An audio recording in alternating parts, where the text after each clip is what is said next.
Alright, this is the town of Mountain View, Hawaii. It's about 15 miles outside of Hilo on the way to Volcano, and I wasn't planning to come here. Earlier this week I was in Koana and ended up attending an event for the Kona Coffee Cultural Festival. While there, I met this guy, Brian Lowe, who actually owns this place called Koana Coffee. He just had a very thoughtful, methodical method of doing coffee. And I was just like, oh, if this guy has a cafe, then this small, quiet town. And I'm curious to know, why in the world did this guy end up here? It's probably going to be an experience in the middle of nowhere with a specialty coffee shop.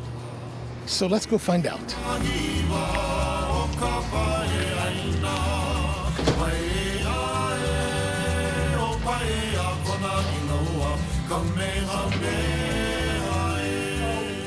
As I enter, the shop is full with a line 6 people deep.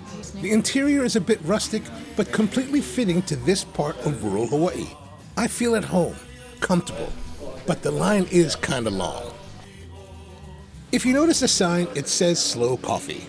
If you're hustling up the mountain to Volcano because you need to see the lava flow straight away, then perhaps you ought to have stopped at Starbucks in Hilo. If you're the impatient sort that just needs caffeine to get you going, then you should have stopped at the 7-Eleven in Curtistown. At Koana, Brian takes his time. He takes his time to greet each person in line.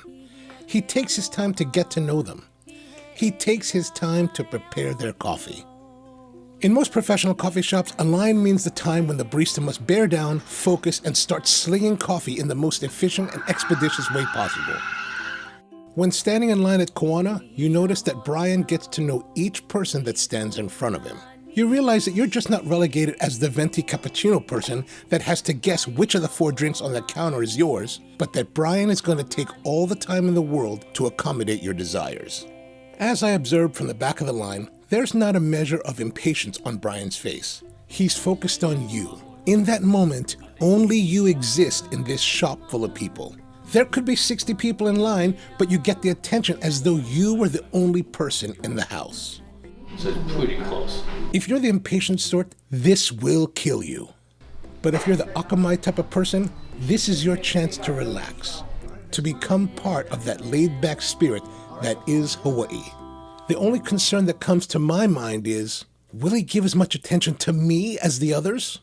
Finally, it's my go. What's going on, man? What's up? Welcome back. What's up? Thank you, man. Oh, welcome. Thank you. I see that you actually live the clever, not just we're teaching about it. No, That's awesome. This is what we do. So originally I want to do V60 and an AeroPress. Okay. For this shop, but after knowing the community, I was like, there's no way. There's no way you can do V60, have the concentration, and not talk to people, because local people hate that. And I just like not talking to them. Yeah, Okay. like and I personally, I didn't like that either when I was in Japan. I mean, I like the professionalism, but as a coffee lover, I just want to talk about coffee. So we do it local vibe, and this kind of allowed me to, speed it up a little bit. Also, it's very consistent. It's very transparent, so I can teach people more. And then, because a lot of people, they don't think they can make coffee, right? But Right. with this, easy, piece of cake. All right, so what am I going to have? So you're gonna have the geisha today. Very good. Take a whiff. Oh. So this is the Koana Geisha Champagne Natural. It's the winner of the state 2 years in a row. Who makes this? This is Miguel. He managed 2 different farms on the Koana side, I believe. One is the Koana Geisha farm. Oh, okay. So Miguel and I, we kind of team up, right? Like, it's not that he needs my help. He's a close friend of mine, so I handle a lot of his experimental batches. Oh, okay. And then I get feedback, and then we readjust. Usually for his experimental batches, like the white wine yeast fermentation, the red wine yeast fermentation, the koji yeast, all that, we only have it for like 10 pounds each time, so we sell like a few bags of it for a week or 2. That's it. Oh, nice. So he's doing the processing himself as well? Yeah, so he has a few farmers that grow for him. I have a couple that grow for me, but usually we buy cherry and we process it. Oh, you buy the cherry? Yeah, we buy the cherry. Where do you process it then? Depends. We do additional yeast fermentation. So that one has been sitting there for 4 months. That's more like moldy. Is this the koji or? So no, that's a pink honey fermentation. What's pink honey? It's a combination of a couple different things that I'm not allowed to share. Oh, okay. This is the whole cherry, though, right? Yeah. So And it's yellow Katura? I don't remember actually. Okay. Yeah. But it's Might be. naturally yellow. Yeah. Okay. Then it should be Katuras. But I think when we first got it, it was pretty pink. This is 4 months. I mean, last time we did a kind of playful batch, we fermented for 8 months. And I actually hand poked it and then we roasted it lightly. It tastes like vinegar with a little bit of raspberry notes. Like tiny bit of sweetness, which is nice. What kind of roast profile did you put on it? I think he did just a medium light. I still have a little bit left because it wasn't a daily cup. But So why the agitation? I think it just further enriched the flavor profile. Before, when I first started doing this process, I didn't agitate. I didn't stir as much, and I was stirring with something different. So I used a cupping spoon before to agitate the top. But if you like pay attention to water current, you kind of stir the top, and the bottom get a little bit muddy, and the tornado underneath it wasn't the same. So I ended up going to find this, which is similar to like Siphon's stir sticks, Right. but that's so expensive. Really? So yeah, I mean it's like the one that I want was like $34 a piece. Oh, wow. So I ended up getting these bamboo, just the same, but they're more like butter knives. Oh, but because they have that curve, okay. Yeah, so I kind of do it the reverse. Instead of going this way, I do it this way, so it's more gentle with the currents. I see. But it's only my head. I don't actually know. I mean, based on the test I did, it makes it different, but this is like fine tuning it. I think that's why like a lot of people don't understand what we're doing. Like for 3 years now, this is the 3rd year I'm finally able to like do what I do without have to explain too much. I mean, the first couple of years, like, yeah, sorry, we don't make lattes. I do pour over, and they're like, what's a pour over? I'm like, so we do the whole education. And this month, finally, where is it? So I finally made a menu book. For the first 3 pages, like breakdown of what we do and what we do. Oh, okay. But I do everything handmade, so it took a little while to make it. I cut it, thread it, seal it, and iron it. I have a little. Is this mulberry? I know, it's just like regular plywood stuff, Just plywood. but with the right kind of finishing. That's looks a like little pounding better. the bark together. Yeah. I don't know. It's like my idea is always a little bit different. So if I ask somebody else to make it, it's gonna cost a lot of money, and they're not gonna make what I want them to make. So it comes down to it. I just make it myself. Yeah, I get it. I get it. You know how it goes. So I make my coffee a little bit on the lighter side. It's more tea-like, especially when it comes to geisha. Okay. So it's gonna improve as it cools. So take your time with that. After you have taken a few sips, sip on the lava shot. So this is my drinking chocolate that I may pair with the coffee. And you're making this, you're actually crunching the chocolate, or? Yeah, I make Really? it weekly. Wow. I make it Oh well, crunching the chocolate, no, not for this one. Okay. We did it before, but not for this batch. If I use 100% cacao butter from the Big Island, the price of that will go up like 5 times. It's too expensive. Gotcha. Yeah. Try it out. All right, let me go try it on. I grab a seat at the table immediately facing the bar. In the cup, the champagne yeast fermented geisha is light and airy, with hints of rosewater and light notes of jackfruit, papaya, and cherimoya. The accompanying lava shot is beyond just a drinking chocolate, with deep notes of cacao contrasted with cayenne pepperiness and a bit of creaminess. It is an unexpected combination with a sharp contrast between the two drinks, and I want to know why. The way I designed the menu originally, you know, I'm a wine drinker too, so I want people to have more of a roller coaster experience. So the coffee was like wine, the chocolate is like cheese, and I want people to have a pairing experience. The geisha I think is good on its own. It doesn't necessarily mean the chocolate. I would have chosen something more like a honey soaked pineapple chip to pair with the geisha if I had a choice. But I like my chocolate, so I just want you to try it. No, actually, it was really an interesting experience Yeah. to have them, intertwined like Yeah. that. Yeah, I think for me, I like black coffee, right? And of course, I drink everything. But sometimes I miss having a thicker, more rich, creamier mouthfeel. Yeah. So the chocolate is made with coconut milk powder, so it's vegan friendly. Not that I want my shop to be a vegan shop. The idea is that anybody and everybody can find something they can drink. Since we're from the Big Island, we grow coffee, chocolate, and whatever else that we do. Through our products, I would rather promote Hawaiian culture and Hawaiian products in every way that we can. And Brian does just that, not only with sourcing all their coffees and raw ingredients within the state of Hawaii, but he's also built a community center next door called the Koana Culture Exchange to promote culture, language, arts, and music with a venue that they can use and share with the community of Mountain View and beyond. Well, I noticed you with each of your guests, no matter how long the line grew, you always took the time to speak with them. Yeah, that's why it's slow coffee, right? Yeah. I think that's it. I asked a few of my customers. I was like, and a lot, well, not few, but a lot of them. I was like, do you want me to speed up the process? I can make faster coffee, but it's not gonna be as good. I'm not gonna spend as much time with everybody. But everybody preferred the way that we do it, because nobody else does it this way. Right? I mean, I like coffee to be more personal, more intimate, and more customized. So what I teach my barista is more about like reading people and picking up the language that people use to talk about coffee, so you can make recommendation of what they like. Right? If somebody they come in and is like, oh, I love coffee and I want a blonde roast. Okay, so you buy from Starbucks, so we can recommend a medium light with something not super acidic. If I get somebody come in that asks about the geisha or Ethiopian, then I was like, okay, let's go for something fruitier for you, maybe something a little bit lighter. Somebody want like, oh, I like Colombian, or like, I want a strong cup, then I go darker, more chocolatey. I think for me, one thing that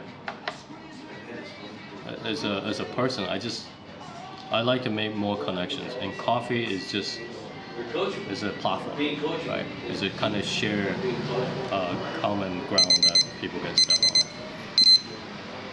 So what are you making here? I make a lot of custom blends too. Okay. So a lot of my regulars, they have had a lot about coffees. Even though I do switch out different coffees, a lot of time they stay kind of similar range, right? So I'm making 2 dark roasts. They both like a really dark, but I want them to experience something different. So I told them if they're okay with me making something a little bit different. So I mixed the dark roast with some champagne naturals, some medium Koana, so it adds different layers to it. I don't know. I mean, like for me, I enjoy coffee. I want to make it enjoyable for everybody.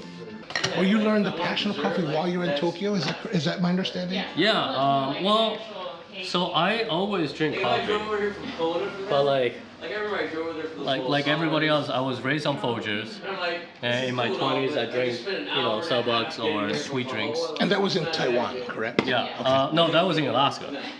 Oh, Alaska. Yeah. Okay. So I spent since I was like 15 or 16 or so, I lived in Alaska for about 9 years. So Alaska is huge on coffee, right? They're huge on coffee. Oh, okay. I didn't know. There's like coffee huts everywhere. Oh. Like it's like 7-Eleven in Japan. Alaskans, we drink a lot of coffee. We have the highest ice cream sale per capita. Wow. Yeah. Well, it's cold. I know. You need something sweet and has calorie. Okay. It's perfect. That makes right? sense. All right. Yeah, but coffee, I learned coffee more from Japan. So I remember the first time I tried a geisha, and I was like, ooh, what is this? Kind of sour and tea-like.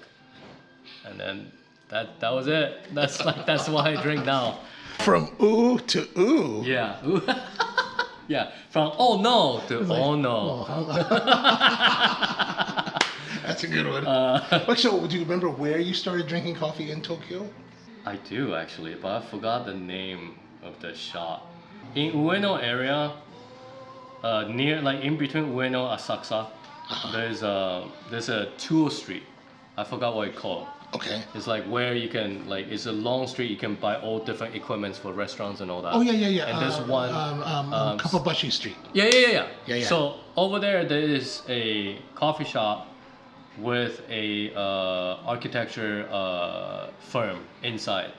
We went to a lot of different shops. In Japan, everybody like to go to cafes, so that's kind of how it goes. Now, were you more of a specialty coffee cafe person, or were you more?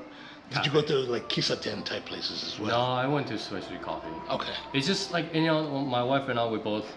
Well, I don't exercise much anymore, but we used to exercise more. And in Japan, you walk a lot, and like most of the time, if I get a latte, I just get it from 7-Eleven. 7-Eleven in Japan is not bad, but if I want a good cup, like I live in Minatoku area, so I went to a few of the coffee shop over there, and one of them, one of the shop is right, pretty much like within 100 yards of Keio University, right? And supposedly the owner was an AeroPress champ. That was my go-to shop for a while. They have like 4 different coffee, and then you can choose the dripping style. So you can do it. You can choose like AeroPress, V60, or French press. Back in the days, I was a more Colombian person, so I'll get a Colombian and I'll get it from this dripper, and next time I go in, I'll get the same thing from a different style. So notice the difference. No, I didn't even know I could make coffee, to be honest. My first cup of coffee, I remember the first time we started thinking about doing it. I think I bought the filterless V60 back then. Oh, okay, yes. And I had this black kettle, my first one. That's why it's more beginner level. I think the water come out too much for me. No, I like this one probably the most. So this it come out very slowly, so it kind of helped me slow it down. And the hook on the hand I can use my wrist a little more. And with this control, it's pretty nice. The only cons of this is copper lid, so it's super hot. Right. Okay. Yeah. So I think I use this to make 2 cups. Use this to make 3 cups, and I use this kettle to make the most high end. Now that one is also the Hario? Yeah. Okay. Yeah. But just in copper. Yeah. So when you say that the black one is like the beginners, what does that mean? What does that mean exactly? I don't know. That's just like my understanding, right? So like, I think the water come out a lot more, and the aim is not as precise as I want it to be, and the handle is not. It's comfortable, but it doesn't add to the flow that I have. Like that loop. Yeah, this one is just like it's comfortable. Like gotcha. I feel like I can. Like, I think everything arts, right? So for me, I can use this to do abstract painting. I can spill it. I can swing it as big as I want. And this one for me is more like a still life that I have to be a little bit more firm about it. But like also a lot of times if I make, it depends on how many coffee I have. Then sometimes I, customize the timings of all that. Okay. So tell me about the equipment that you've chosen for this place. Oh, like I've never seen these. At least the water kettles are not. So okay. Not what you normally see in a cafe. So no, it's not. So this is my home setup, right? We had a lot of challenges in the past, and I didn't know if we were gonna survive or not. It was an experiment, so I didn't want to spend that much money. So excellent. For me, I like more home setup because I want to be slower. I want to purposely slow things down. So we have this water dispensers from Tiger. They're kind of more like limited edition, so you can't find them in United States. But these you brought them from Japan? Yeah. Yeah. What about the power difference? No, this one works for the United States. Yeah. Oh, it's wired for 110? Yeah. 120? Okay. Yeah. So I have two, we have 2 different settings on here. So usually I use the 98, that's a little bit hotter. That's why I don't pre-soak my filter, and I don't preheat my kettle as well, because by the data that I had before, it didn't really make a huge difference. The Kalita, the grinder, It's a commercial size grinder. I personally, I love this one for the aesthetic part of it, the design, but also is a very easy grinder to upkeep. It's easy to clean. You just need to screw it apart, take it out, swipe it out, and then nothing has really. I've been using it for 3 years. I haven't had any issue with it whatsoever. The only issue is like I think the paint that they have on here was more like a lacquer or something. So when I use alcohol to clean all the surface, the paint comes off. Gotcha. I don't do that anymore. And the espresso machine was actually it was Miguel's his home espresso machine. I just borrowed it and I ended up buying it from him. Okay. Because I didn't want, like, I'm not dialed in with my espresso, and I don't really care. I think it tastes pretty good, but I haven't spent the time to perfectly dial in. But what I need that for is for the chocolate and for some additional specialty drinks. So when you say for the chocolate, are you mixing coffee with the chocolate? Is that correct? Yeah. Okay. So what you have was a chocolate lava shot, which is the drinking chocolate with ginger, turmeric, cayenne pepper, cinnamon, all that. And originally when I first opened the shop, I love Turkish coffee, right? So one of the ideas was to have Turkish coffee here with black lava rocks, sand, which is perfect. But as the building is so old, it was too risky. So you mean as far as the electricity for yeah, it? Okay. Yeah. So I made the lava double espresso, similar to the same mouthfeel of Turkish coffee. So the idea of this shop, like I think to me, like coffee shop, Starbucks, after the second wave coffee has become such a commodity that everybody just get it, right? And you buy it, but you never get more than what you pay for. It's always like this much, okay, you grab it and you go. That's it. What I like even in the third wave specialty, it's like that. Right. Yeah. But like for me, I like the old school cafes. I like 1800 cafes. I mean, even though back then was more, gender, a lot more gender issues, women are not allowed. But it was places that people go and meet and talk about how to overthrow governments. So for me, I like that rebellious of aspect of cafes. So I want this shop to be comfortable, to be a community hub that people actually meet and exchange ideas. If I want local here and if I'm visiting here, I want visitor to enjoy, to really experience, like local culture. I need local people here. So that's why I don't advertise.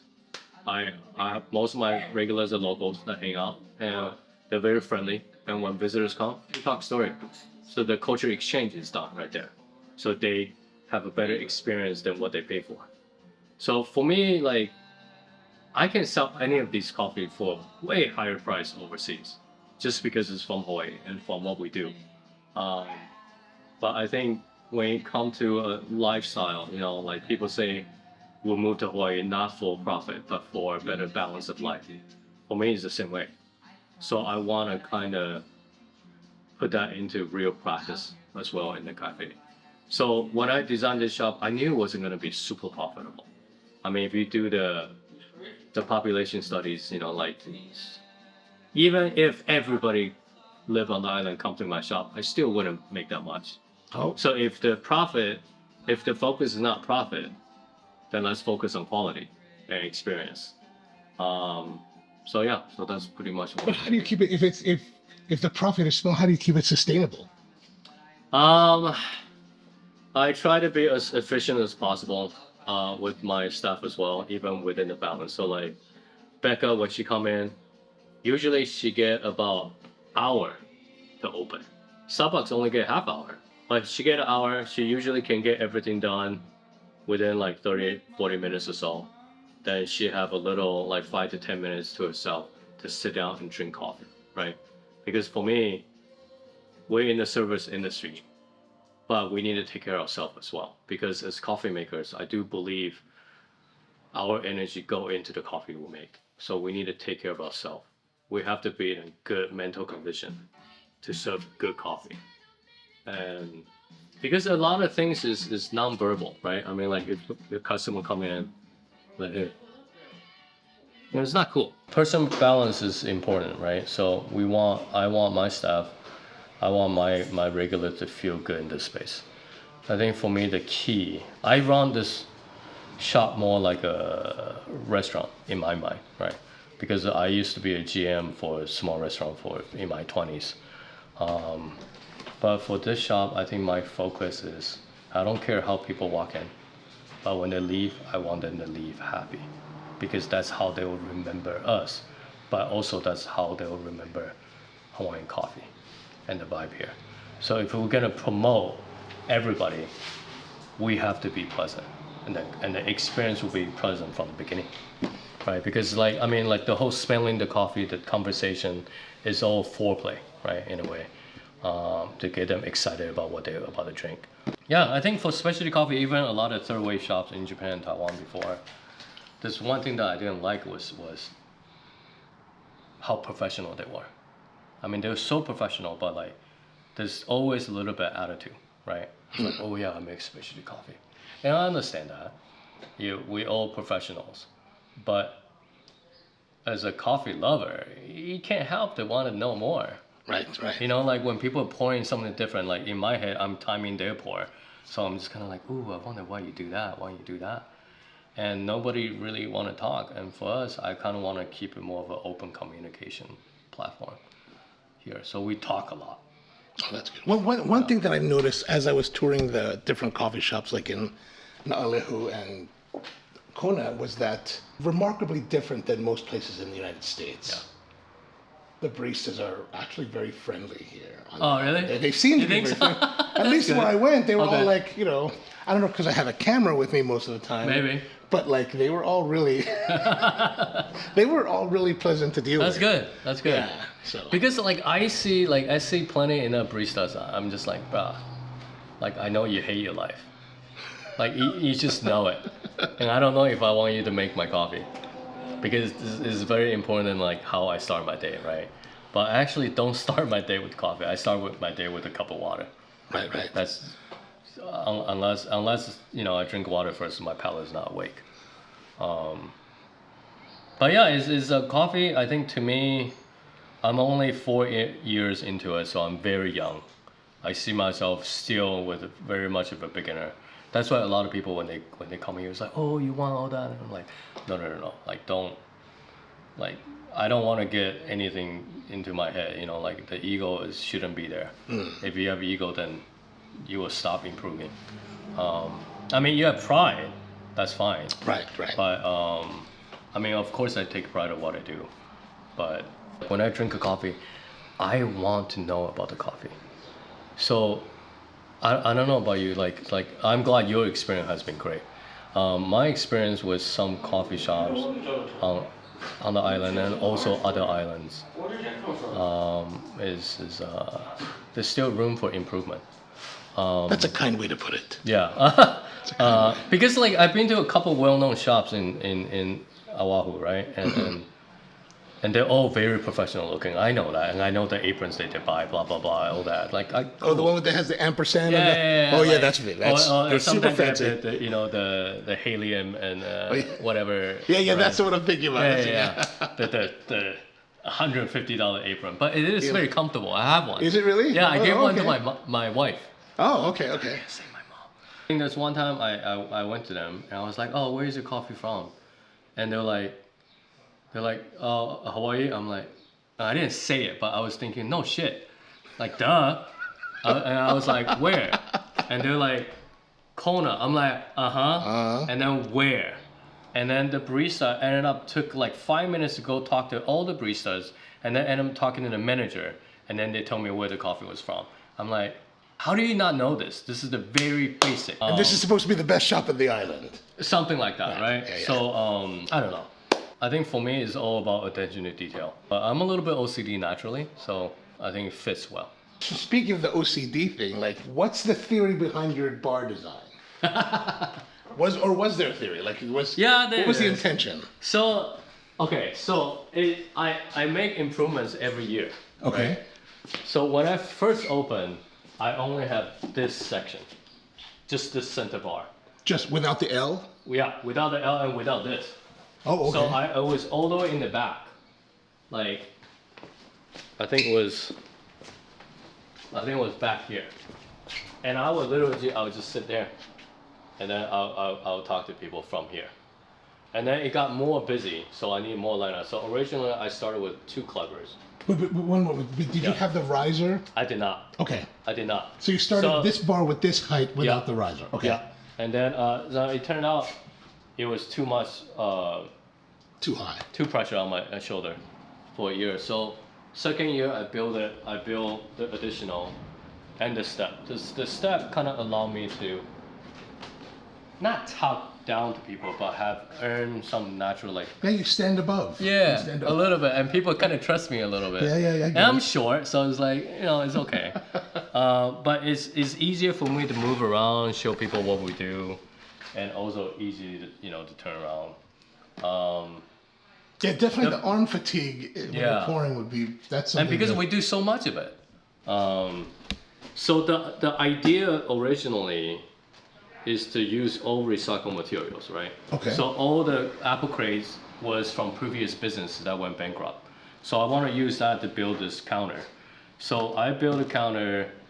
Oh man, I remember. I want the length to be this way because I want to be closer to my customers. Okay. But that was pre-COVID, right? After COVID, it was a little bit different. But I remember the first time I knocked over a cup of coffee, and that's when I realized I didn't seal the wood. Oh. And all the coffee went underneath everything. Oh, so I went back and sealed the wood and all that. So now it's a little bit more functional. So what we did was I want to be a 2-man station that one take care of the talking, one makes coffee. Mm-hmm. So it's not too noisy. And I'm the talker usually. Becca is a little bit more introverted than I am. So she can be on the side and you don't have to move much. You'll be like bam, bam, bam, mix, grind, water, and then espresso. You can do kind of like all function once, and then you won't be in the way. So that was the idea. But I think if we get busier in the future, I might change again. So I want my business to grow along with the growth of the business, right? But I want it to grow a little bit differently. Okay. I think I treat this business more like a site-specific art project instead of a business. So that's why we changed the setup. Okay, so the setup, like the equipment, right? I know most people like fancier scale and timers and all that. And yeah, people are going to judge you based on the fact that you don't have the Akaya. Oh, okay. That's so dumb. That's just so dumb. I can't figure them out myself. Okay, so for me, I have there's a perk in my setup because my wife is a patent attorney, so she kind of look into things for me as well. Okay. So a lot of the specialty coffee scales today, the company were not scale makers from the beginning, so I don't think that would be the strength. So the reason why I use Tanita, Tanita is from. This is very like basic home scale. But and it's in Japanese, so but they started making scales, and they've been making steel for decades. So for me, if I'm gonna buy something, I'll buy it from the original maker, right? Like if Hario was making different things, Kalita was making different things. I want to break it down differently. Like I think a lot of people trying to make it more precise, combine it. I kind of want to deconstruct it and then reconstruct it. That's why we ended up buying this kind of timer that has an alarm on it. So it allows me to walk away and still hear the timing, and I can come back and save it. And then what's the Eve bot? What's going on there? This one, I haven't used it yet. This is a new idea that I bought a while back. Is that the latte art machine? Or the printer? Yeah. So that's the printer machine. It's a food printer. Originally, I was gonna make chocolate with it, which I'm still working on. What do you make chocolate with it? I want my own branded chocolate. Okay. So the home crunching that, we do that.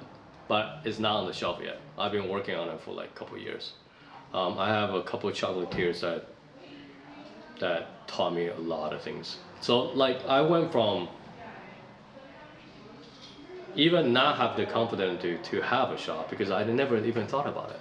I think I have a lot of people that came to my shop. They're like, "Oh, I dream of having a coffee shop." I never had that dream. I want some things different. I don't know. I just want something different with a little bit more flair, with a little bit more fun, and I kind of want to go against the mainstream, right? So when everything is going more automatic, more faster pace, we go slower pace and more analog, more handmade, because I think I personally value that.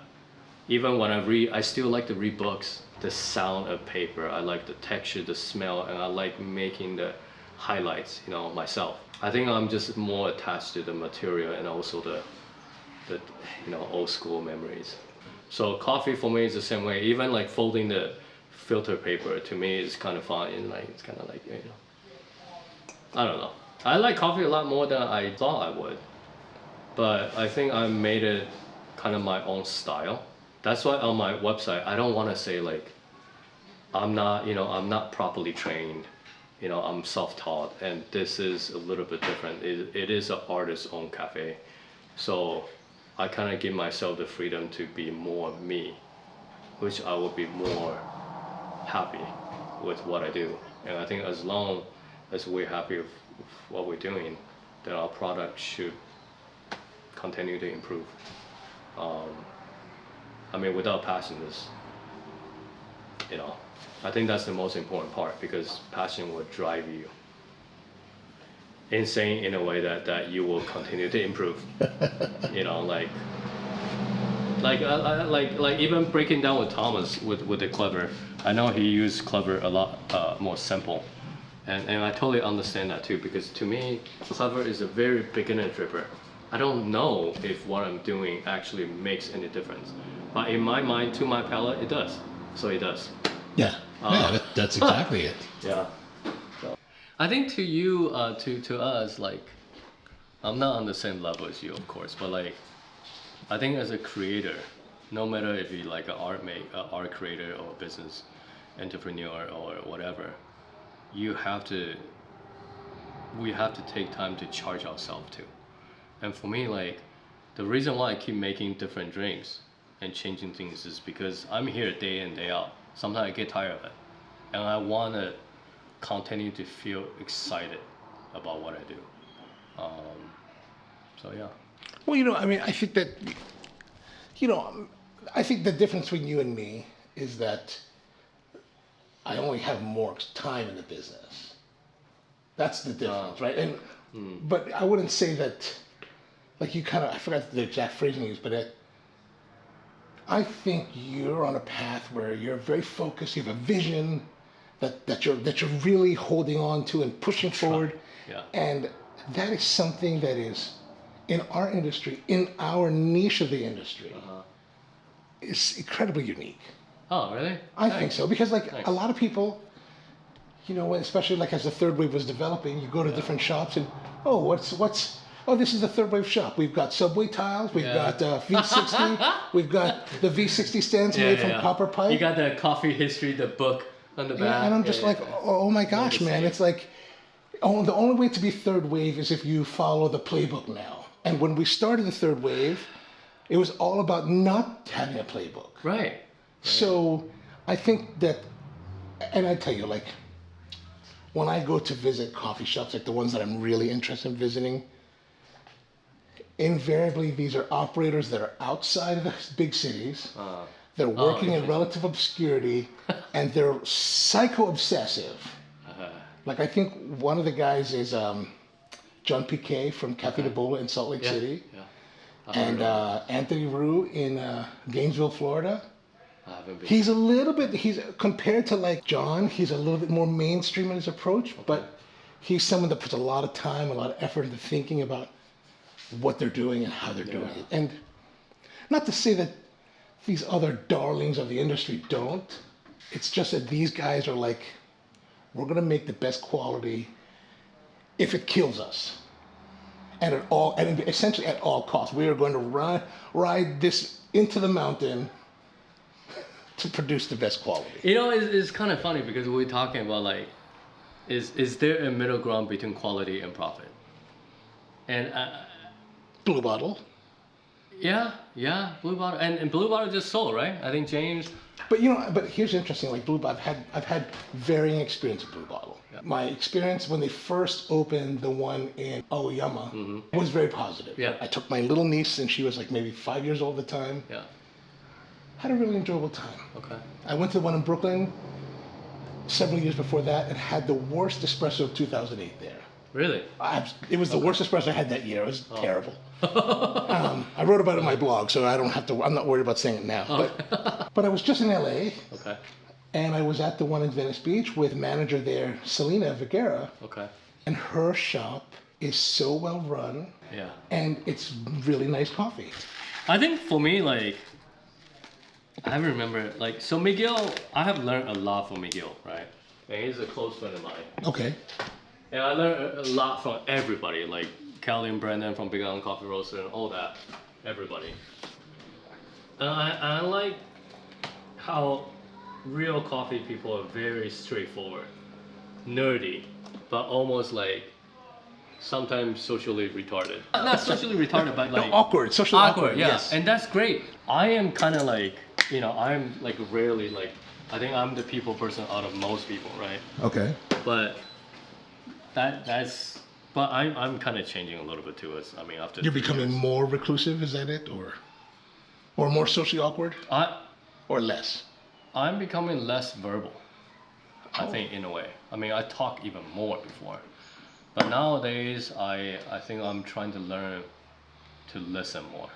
Like back in the days, I was more into like teaching, right? And then, of course, I have a lot of Hawaiian friends here, and I learned something from them as well. So in Hawaii language, I forgot the word of it, but the word learn and teach is one word. And you learn by doing. And you don't, like Hawaiian way of teaching is not about, oh, you do this, you do that. You just watch and you analyze it yourself, you deconstruct it, and then you try to improve it. So that's kind of what I do. Because the business is growing, it's getting somewhat popular before. And it was getting too popular, I didn't want it to be. And now we're trying to narrow it back down to like black coffee people. So for me, like Miguel, I think one of the biggest compliments that he gave me was, bro, you're fucking ballsy to do what you do in Mountain View. I have to agree that I was like, what are we doing at Mountain View of all places? Well, that's the thing, right? So Mountain View was perfect. Mountain View was very charming, and I have enough room for experiment. There's nobody influence my clientele, so I can create my own clientele. And it's on the way to Volcano. It's a perfect location. It's on the back of the highway, which is convenient but private, right? Which is nice. Hopefully, in the future, this is my flagship. So I'm gonna keep this the way it is. This is how and what we believe coffee should be. While you have the shops in Waikiki. Yeah, maybe. Okay. Originally, we were gonna take it international. So what is this now? This is just cacao tea. Oh, cacao tea. Okay. So usually, I know you haven't had that much coffee, but I like the cacao tea here. Has a lot of antioxidants. It's relaxing. It's a good way to finish a coffee tasting. And this is what, just cacao nibs? This is just cacao husk. Cacao husk, okay. If you have cacao nibs, of course there's more oil, so it's more of a oily mouthfeel. I think because I'm from Taiwan, I like tea more. Okay. So I like this style more, a little bit cleaner. All right. Aloha. Cheers. Cheers. Mahalo. I make it a little bit lighter, but I like it. Well, it's very clean. Yeah. And a bit of sweetness to it. Yeah. Very nice. As I sit there enjoying the moment, more guests come to imbibe. I do have more menu laying around if you want to take a look as well. But feel free. Yeah, we're pretty chill here. Slow coffee style.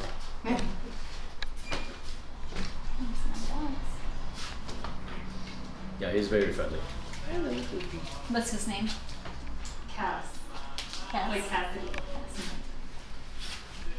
Why is his name Cass? Okay. This is a good name. Okay.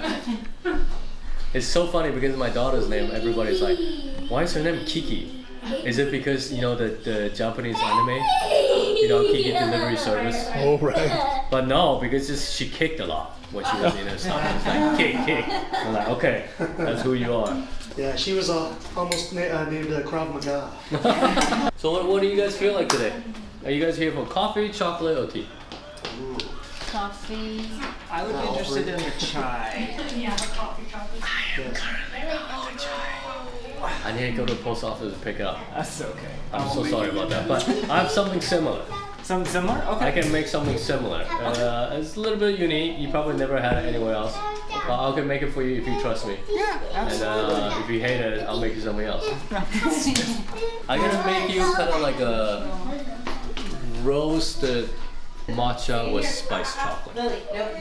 So it's gonna have ginger, turmeric, cayenne pepper, cinnamon, coconut milk powder, and roasted matcha in it. Okay. A little bit on the sweeter side, Okay, that's but fine. a little bit spicy as well. Do Sounds you good. want coffee in it? No. Okay. No. Okay. Are you okay with spicy? Yeah. Okay.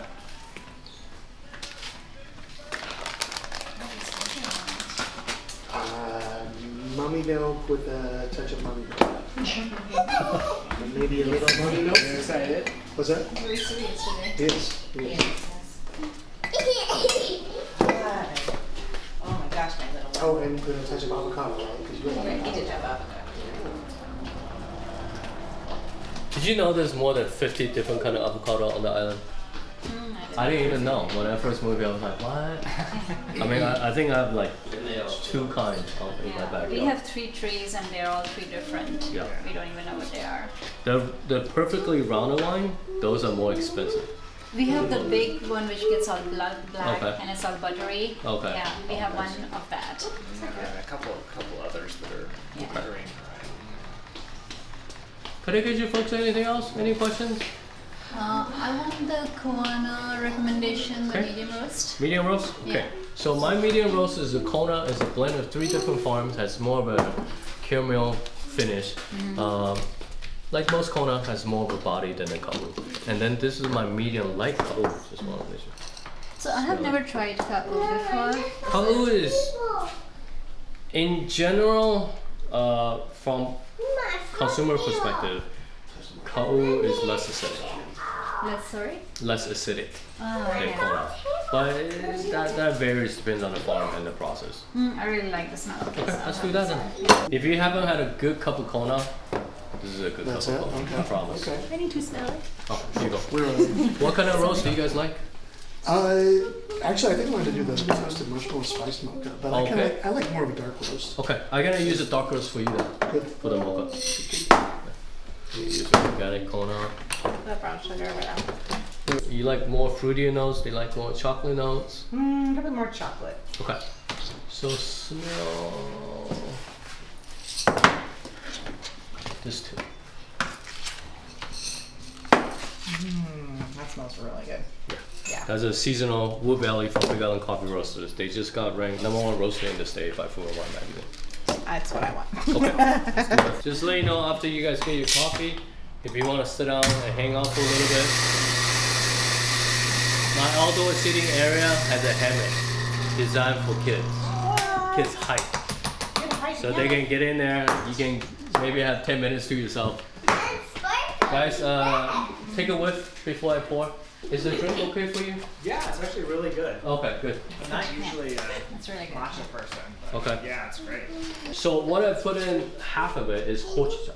So hojicha is roasted matcha. So yeah. usually a little bit more herby, a little bit more like chocolate notes. Yeah, So- I tried some of that in Honolulu. Right? That's really good. Really good. Yeah, see, California. I'm the first one who brought hojicha into the state of Hawaii. Oh, really? And, Honolulu didn't have it. I brought it in like 4 years ago. That's one of the reasons that we got on the Honolulu magazine, the food writer never had it. And then about a year after, everybody started bringing in the hojicha. But it's one of my favorite drinks. And you want a toasted marshmallow mocha, yeah? Yeah, the spice one. And you okay with a little bit spicy? I'm okay with a little bit spicy. No, you're not. You know? Do you want a marshmallow? Can we see? Maybe we can just get you a marshmallow. I want a marshmallow. You want a marshmallow? Okay. I thought you might. You want to toast it? Do you want it toasted? No. Oh, just want a marshmallow? Easy. But yeah, the cake offering parents a 3-year-old sugar, that's fighting words.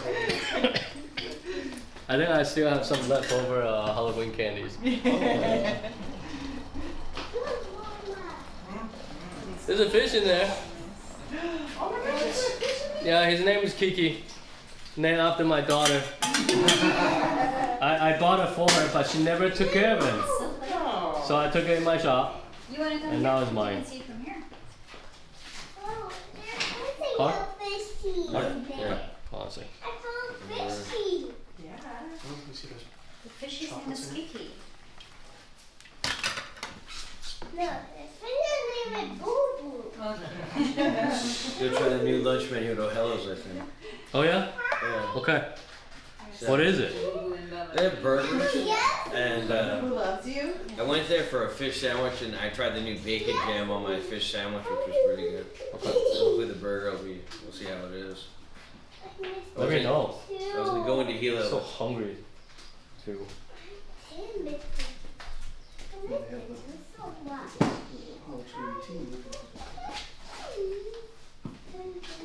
Have you had espresso tonic before? No. Are you a sweet? Are you a tonic person? What's that? Are you a tonic person? No, I enjoy tonics. Yeah. You want to try? Peace, take Sure. care. Before you go, I know you gotta go pretty soon maybe. Yeah, I should go down to. But I love my espresso tonic. Oh yeah, I'd love to try one.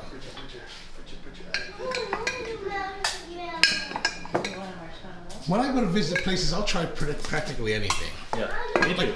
Like I went to, I was at a Pink Mocha yesterday, and I walked in. I asked the girl, "What's good? What do you like?" And she was like, "I like the pumpkin pie latte, Okay.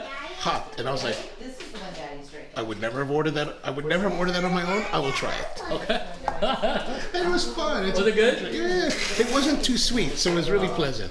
Oh, okay. And it did have more of a pumpkin pie flavor to it, so that was nice. Yeah, I hate getting recommendation that it's not a recommendation. Like, Oh, like when they say, "Oh, we're yeah. our most popular like drink." everything is good. I'm like, you just wasted 20 seconds of my life. Yeah. Or the ones that are like, "Well, our most popular drink is this." I don't want. Like, I didn't ask for it. Yeah.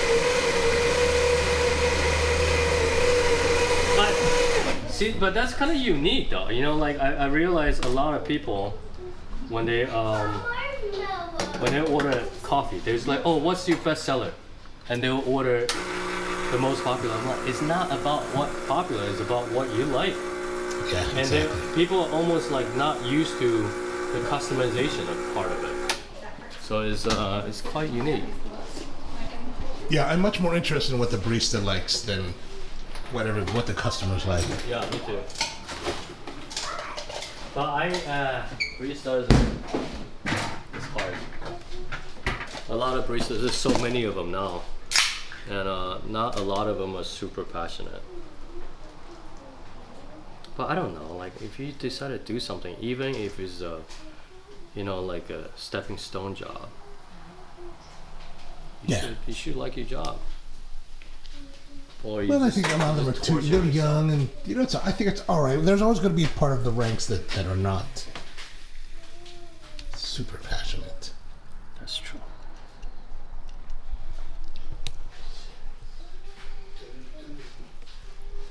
So, what's the theory What? that you're pursuing with the espresso tonic? Nothing. It's just like I just want to make a drink that is more refreshing, a little bit more for adults, and a little bit more unique. Why the big ice? I'm a big ice person because of scotch and whiskey. Okay. So usually I buy a big block and I just break it down. That's why we have an ice pick. Are you buying it like a 300-pound block? No, I buy it like this Like a size. 50. Okay. I don't know. Like I don't like small ice. They get too diluted too quickly. Jesus. Okay, the ice might be too big, this one. That's the cons of it. All right. Try this out.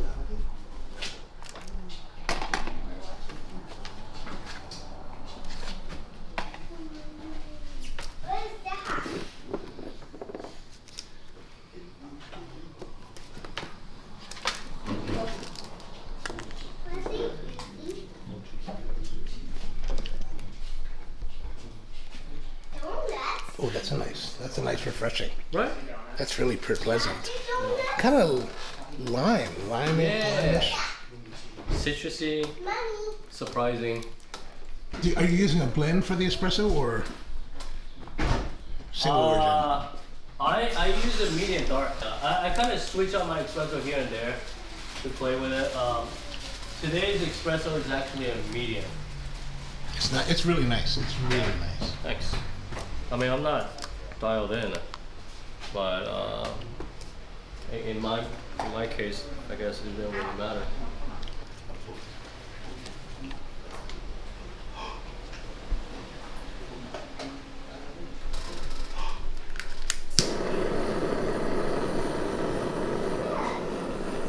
You dipped the one side. Was that? I did both. I kind of rinsed in it. Why do you do that before you hit it with the flame? You add additional flavor to it, and also heat up and soften the outside, so it's easier, so you don't get a burn so quickly. I don't like burnt marshmallow. I like golden marshmallow. Hey, your coffee's ready. And then this is for her. This is on me. It looked like tofu. Sorry, I bought these because I like the shape of it. There you go. Oh, what do you say? Thank you. Of course. When I flew out to Hawaii on this trip, I hadn't planned on making this video. In fact, I had no idea that Koana existed. But after spending 3 hours hanging out on a Thursday morning, it is my feeling that Koana is one of the very best coffee shops in America and amongst the top in the world. Lots of places have good coffee. Some even have great coffee. But very few actually provide you with an experience. When awarding 3 stars, the Guide Michelin states that place has exceptional cuisine and is worth a special journey. Koana is a place that offers exceptional coffee and is indeed worth that special journey. Really awesome to see a place like this that is focused with a heavy vision and just artisan, and you don't really see that much in the world. Mountain view, if you're on the way from Hilo to Volcano, it's along the way, but if you're not, it's well worth the trip. Well worth the trip. The coffee's amazing. Really kind of a unique journey, and that's what it was. It was a tasting journey, truly a coffee experience. In the middle of a small town, kind of in the middle of nowhere. If you want to try the best coffee, we have the most expensive coffee on the island. This is the only chance, because right now we just started harvesting it about 3 weeks ago, and we got the first batch last week. We'll have it till the end of November. That's it.